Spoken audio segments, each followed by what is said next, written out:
Who's that? That's good.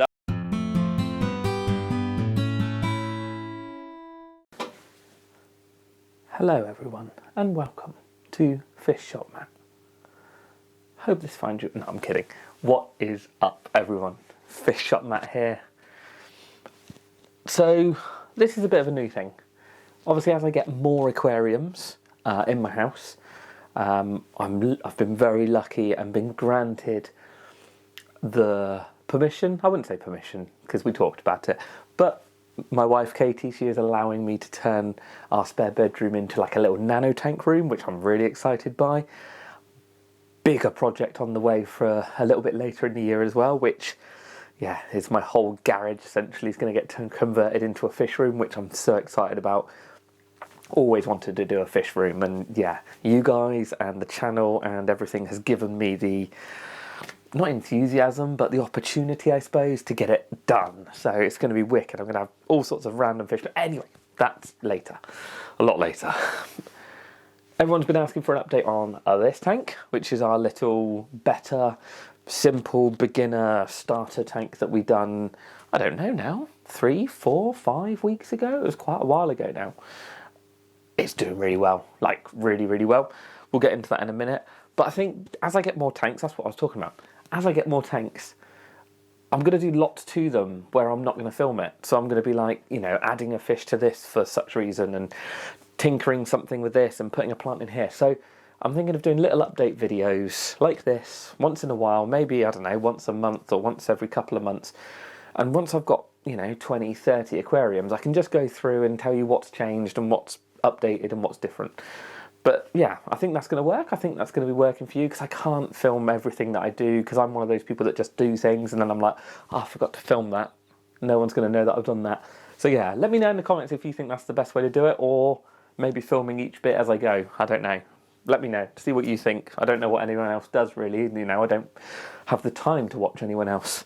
But yeah, update on this one. The tank's doing really, really well. The only thing I've really changed in there is I've added a few more ram's horn snails and a little group of Amano shrimps. Now, I haven't algaed this tank since I set it up, which must be 3, 4, 5 weeks ago. I don't know. It's quite a while now. Haven't algaed it once. The only thing I've done is I've done a couple of little water changes on it, dosed it with a bit of plant fertiliser, and chopped the plants back. That's about it. And it's just been ticking over. So, yeah, it's really good. So in this episode, should I call them episodes? Yeah, why not? In this episode, I'm going to be doing you a little update on this now. And then however many minutes time in the video, I'm going to be picking out a few little cichlids for the rare Tetra tank downstairs. I want to put a few little sort of cichlids in there because it's a lot of shoaling stuff. I want something that's a bit of a focal point. And I also think I want something to grow up for a later tank. They won't stay in there forever, but that tank will be good for some juveniles, get them growing up and get them going. So that's this episode, that tank, maybe a little update on the bowl if you want to see that. That's next to the big tank, so I can do that in a minute. So yeah, let's get into this tank first and then we'll have a look at the cichlids. It might be a little bit broken up actually because tomorrow I think I'm going to go and get the cichlids, and I've actually, well, my wife's back at work. I've got my boy, so I think Fish Shop Quinn and Fish Shop Matt will be visiting the fish shop to pick up the cichlids. So if this video seems a bit disjointed, it's probably been filmed over several days. So, but yeah, let's get into this one and show you this one first. Yeah, so like I was saying, very little maintenance. Well, no, I've done maintenance. I've done water changes and things, but very little maintenance has been done on this aquarium. As you can see, the little Betta is doing really, really well. He's buzzing about. He wants some grub, I think. I don't know where my pot of food's gone. No, I'll give him some food in a minute. But yeah, he's doing really, really well. So I've got the Amano shrimps in here, as you can see, buzzing about on that bit of wood. They're doing great. This is all their poo down in the bottom here, look.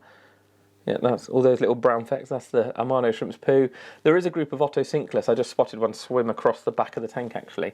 I did put 3 little Ottocinclus in here, little baby ones, so that I can grow them up again for a later tank. I probably wouldn't keep them in here long term because they probably wouldn't find enough food, but while the tank's establishing, it's worked out quite well. So yeah, got this little group of Amanos buzzing about, hard at work, doing what they need to do.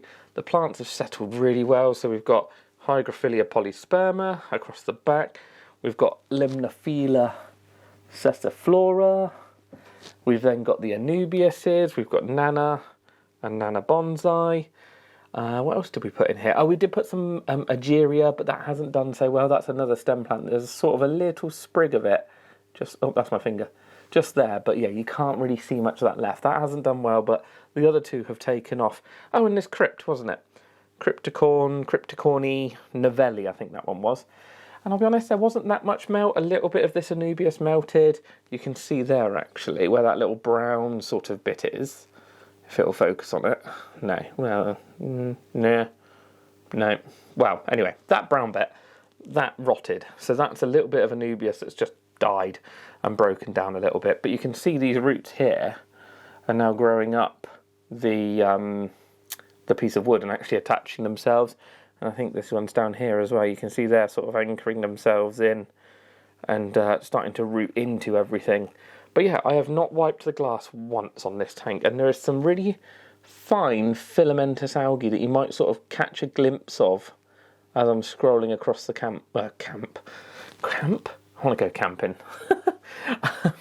Scrolling across the tank, you might be able to see it, but that's the only algae that I've got. The reason I put the Amanos and the Ottocinclus in here was we did have a little bit of a sort of an algae bloom, I suppose. It was just slightly filamentous, fast-growing algae that obviously the plants hadn't settled in and the tank was just maturing. But now those guys are in here absolutely demolishing it. Well, it's worked out an absolute treat. It's working really, really well. Anyway, enough waffling about this tank. Let's go downstairs and have a look at the tank downstairs and see what we're going to do with that. Maybe an update on the bowl as well. Yeah, so just a quick update on this one, but the little fish are doing really well, buzzing around, you know, colouring up quite nicely. The plants have settled in well. I think the plants are doing better since I got the filter on there. Yeah, there's a few of the Alternantheras, but yeah, the filter's still sat back there, buzzing away. Well, it's not buzzing, you can hardly hear it, but filtering away, doing a really good job. And yeah, that is just really smart. I really like how it's come out. The filter's actually made the water even clearer. Like, yeah, when you stand back here, the water is just crystal clear. But that's enough on that one, because you've seen that one recently anyway. You've seen a big update on that one. I'm not going to give you an update on the big tank, actually, because you'll see loads of it once I put the cichlids in. Nothing's changing in the two other tanks, so the big tank is going to be the one that you'll see. So I won't give you an update on that. You'll see it when the cichlids go in there. So let's cut out to the shop, which is probably tomorrow or maybe the next day. Let's go pick some cichlids. So we are out at the shop. It's Fish Shop Quinn. Wait, Quinn, camera. No, not bothered by the camera, more bothered by the fish.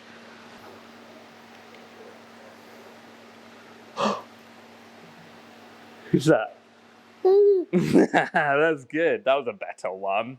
Right, so we are out at the fish shop, ready to pick up some fish, aren't we? We've got to decide what cichlids we are going to go for now. It's going to be a tricky decision because, as always, Martin's got tons in and it's going to be a hard decision. But we'll start over here, which is our sort of community section, all the way around here. We'll have a look through and see what fish we want to pick out. Right, so we're starting this section here. This is sort of, well, this is the start of the community section, so it goes all the way around this wall. So, what are we going to go for? I think, you know, there's lots of apistogrammas, so there's some little McMasteri up there, but not too sure. Never kept them before, not really overly excited by them. I was quite excited by these, actually. These are humphead dwarf acara, so quite cool, a little bit different. Quite tempted by them. There's another group in the back, look, if the rainbow fish would get out of the way. But yeah, those guys are really cool. Obviously, we don't want anything earth-eating like these Durapari down here. There's not much sand bed in that aquarium for them to go through, and they're going to get quite chunky as well, so they would absolutely destroy the aquarium. So they're not one that we want to go for, really.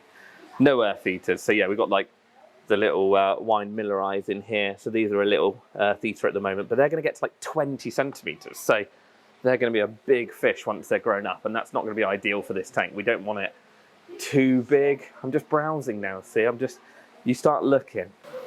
These apistogrammas are cool, actually. These are red tail Rio Memores, but the problem is it's hard to tell with scale, but they are tiny. And I think my Kai Berzi Tetras would probably finish them off, to be honest. Again, I do like them, the little Bolivian rams, but I've kept them in a lot of tanks, and yeah, I'm not really overly bothered. Again, rams would be cool, but I think they're just not going to compete for the food in this tank. A little bit sensitive. I do run this tank a little bit cooler as well, so I'm not sure they're the right option for this tank. Again, another little Apisto. Agassizzi's Apisto. I'm going to end up swearing on camera, I can see it coming. Again, really nice, but I don't think they're big enough. You know, you look at the size of them, I think they're quite dinky. They're not very chunky. They're going to struggle. I did see these as well, which are African butterfly cichlids. They don't get massive, only 8 centimetres, so not too bad. There's a little pair of them sort of sparring in the back there. But because everything, I think everything, other than the Amano shrimps is South American in this tank, I don't think I can bring myself to do that. Oh, these are cool. The little cockatoo dwarf cichlids. They could be a winner. So that's the male there. The males are always brightly coloured. The females are a little bit more plainer. So the female, can't really see her because of the light, but yeah, she's just sat behind there. So the females are sort of a plain yellow. The males are a lot brighter, but they could be an option for the tank. They could definitely be a contender. I'm quite excited by them. Used to keep them years ago, but again, not sure. What else we got here? Wow. Chunky gold rams. Look at those. Again, everything's really natural coloured in there. Oh no, I tell a lie, I've got those snow white bristle noses growing up in there, so everything is definitely not natural coloured in there. But no, don't do it. Not gold rams. See, now I'm getting distracted by plecos. Look at them, little flash plex.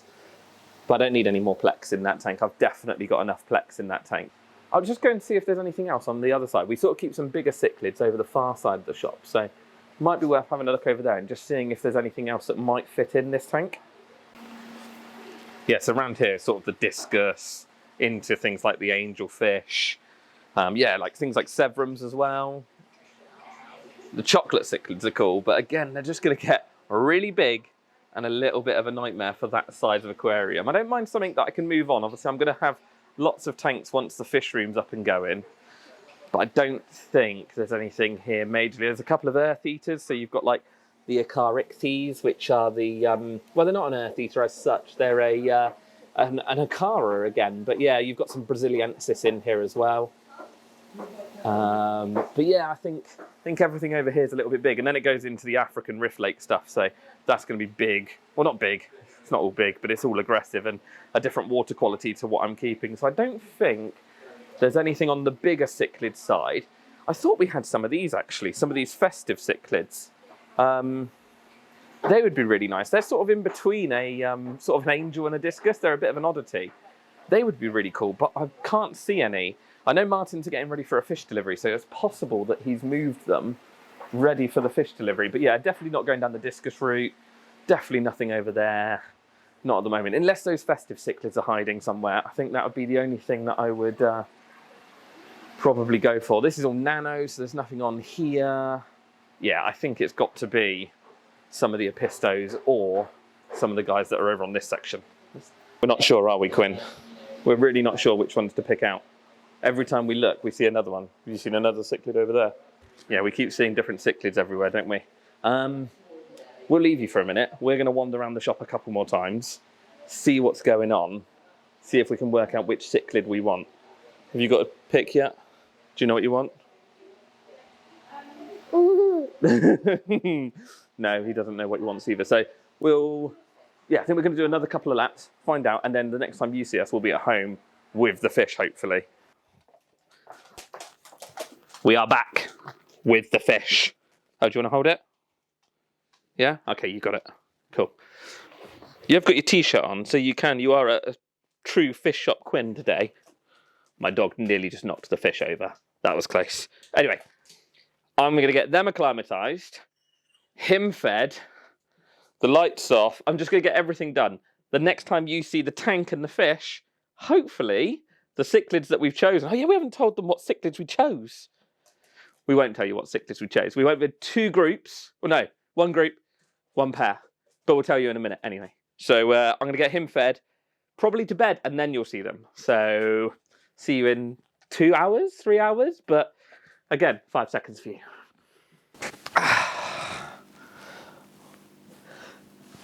So I think the last clip that you would have seen was about, I don't know, 4 hours ago. We've eaten dinner, put the boy to bed. Everything else, he's woken up a couple of times. And I'll be honest, I just sat here for about 10 minutes looking into the tank. I had the camera set up, everything ready to go. And I just zoned out and was watching the tank. But anyway, you want to know what cichlids that I put in here. So in the end, I actually went for 2 groups. No, not 2 groups, 2 different types. First type, which is quite brave, to be fair, is Apistogramma cacatoides, or the cockatoo dwarf cichlid. Now, they're small, they're relatively peaceful, good for most community aquariums. Once they get a little bit bigger, they do have a bit of a mouth on them, so you do have to be careful with like really tiny fish and shrimps and things like that. But generally they're fairly safe. Give them soft, clean water, and they'll thrive. Anyway, this isn't a fish files, I'm not going through that. So they were the first ones I picked out. The reason I picked them out, actually, over all the other rarer pistos, because cockatoos are quite common in the trade, the reason I picked them out is actually because they were my wife's first fish. When we first started dating, obviously I was working in the fish shop. She wanted a fish tank, of course. Who wouldn't? And she picked those out. So we actually had a pair of cockatoo dwarf cichlids in a little sort of 80 litre aquarium with a few dither fish, and they actually bred. So it's quite cool that I've got them again. I don't know, it just sort of, when I saw them in the shop and I saw them buzzing around in the tank, I was actually drawn to them, and they were the thing that I went for. So yeah, the cockatoos are in here. So the male and female have actually been displaying to each other, as you've probably seen. I've probably overlaid some footage of it, but they've been displaying to each other loads since they went into the tank. So I'm hoping that they will actually settle down and spawn. I don't think anything will come of them because of how many mouths there are in this aquarium, and how many catfish there are and things like that. But you never know. If they, if they're good parents, they are quite protective, so they might get on all right. The other cichlid that I put in here is, I think it's a mesonauta, something like that. Anyway, it's the festive cichlid. Now, even though I'm calling them the festive cichlid that is displayed in the aquarium hobby isn't normally imported that often. So I think the ones we've got in here are actually Miraficus. Anyway, it's like a yellow-bellied sort of version. I think it's those ones. But until they grow up, we're not too sure. They are quite tricky to tell when they're juvenile. But yeah, the true festivum cichlid, where the festive name comes from, isn't regularly imported. But there's like 4 or 5 other species that are found in the aquarium trade. So I've bought those guys. I've got a little group of 4 in here. Now they are, I suppose, a little bit of a cross sort of. They're not a proper crossbreed, don't take that as, gospel. They're a bit of a cross between an angel and a discus. They don't get massive, anywhere from about 10 to 18 centimetres, probably, depending on species. So they're not massive, but they are quite gentle and quite timid normally. So they've gone in here, they've been lurking in the back corners behind all the plants and in amongst the plants, but they have come out to feed already. And they are settling in nicely. I did get 2 of them swimming across the front glass earlier, just buzzing about. So I think they're going to settle in really, really well. Because they get a little bit bigger, ultimately this tank is not going to be long-term for them. But they're a species A I've never kept, and B, I'd quite like to have them big for maybe a future project. Down behind me here, next to this tank, is actually a Fluval Shaker 345. You guys really liked the Sienna review. Loads of people have asked questions and it's gone down really, really well. So I thought, why not get myself a shaker for my home? So don't know where it's going yet. Plan is to put it in the new fish garage that I'm going to be working on, but that's like a whole summer project that's going to take me a long time. So I don't know where this 345 is going yet. Somewhere in my house. I might just throw away a sofa, but I'm not too sure how Katie will feel about that. But we'll see. We'll see, it will go somewhere. But they might be a fish that grows up and goes into there eventually. But yeah, I'm just excited to see them grow, maybe pair them off, maybe get them breeding. I could always set up a breeding tank for them. But they're a beautiful fish, very sort of plain in a way, but yeah, just nice, just a little bit different, quite striking. I think it suits this tank quite well. So yeah, well, I hope you've enjoyed it. Obviously, first one where Fish Shop Quinn has been involved properly, so it's going to be cool as he grows. I'm hoping to get him more involved in more tanks and stuff, so it's going to be really exciting. But yeah, I thought I'd show you the update on the Betta tank bowl. It's because I'm looking at my bowl that's just there. But gave you an update on that. Cool cichlids to go in here. More to come in the next few weeks. Do have to set up the shaker, but I'm not sure it's going yet. So we'll see. But loads to come. I'm probably going to bed if I'm honest. It's been a long day. Looking after Quinn is hard work. But yeah, I'm going to bed. See you in the next one.